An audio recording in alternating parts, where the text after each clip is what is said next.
En la década de 1960, Venezuela era un país que llegaba a ser más rico que países incluso como Noruega, incluso como Japón. Pero lamentablemente cayó en las garras no solo del socialismo carnívoro, sino también del socialismo vegetariano, que fue la antesala a esa llegada de Hugo Chávez al poder. Lo que es importante entender y conocer respecto de esta historia a lo largo de Venezuela es que el socialismo no fue introducido únicamente por Hugo Chávez. El socialismo viene incluso desde antes de la llegada de Hugo Chávez al poder, a partir de todos estos gobiernos que creyeron en la socialdemocracia de partidos políticos como COPEI o Acción Democrática, que llevaron a estas promesas de redistribución de la riqueza y que terminaron generando un Estado que crecía y que crecía cada vez más. Lo que todavía no entiende una gran parte de América Latina y del mundo incluso, es que el Estado no genera riquezas.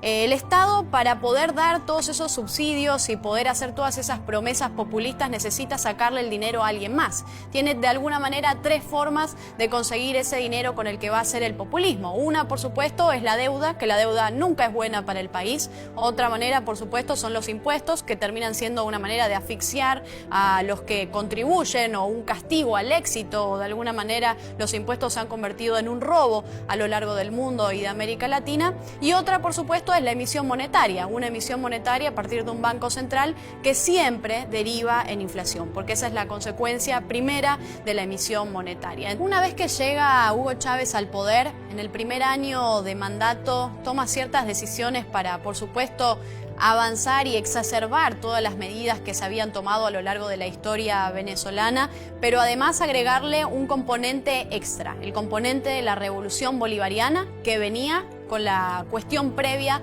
de la revolución cubana, que también tenía sus raíces en la revolución bolchevique. Por supuesto, también va tomando poder sobre los distintos poderes del Estado, destruyendo de alguna forma completamente, aniquilando ese Estado de Derecho, tomando poder sobre el Tribunal Supremo de Justicia, incluso sobre los organismos electorales. Y eso es muy importante, porque una vez que Hugo Chávez toma control sobre el organismo electoral en Venezuela, la situación pasa a ser una situación completamente distinta. Stalin decía que los que votan no deciden nada y los que cuentan los votos lo deciden todo.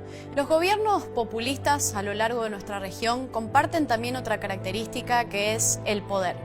El deseo ferviente por alcanzar cada vez más poder. Pero no solamente eso, también buscan mantenerse en el poder y además enriquecerse a partir del poder. Otra de las primeras medidas que toma Hugo Chávez es el intercambio de más de 60.000 barriles de petróleo en el primer año de gobierno con Cuba. Cuba, después de que recibe esos 60.000 barriles de petróleo, envía a Venezuela todo el aparato de inteligencia que forma parte del G2 cubano. Esto es importante para entender el rol que tiene Cuba dentro de la isla y dentro de Venezuela. Por supuesto, a partir de la toma del petróleo y de los recursos naturales y de las riquezas que tiene el territorio venezolano y que estaban en ese momento en manos del Estado y que estaban entonces bajo el poder y la decisión de Hugo Chávez, podemos ver la destrucción que hace sobre todo este tipo de recursos y todo este tipo de sistema a lo largo del territorio.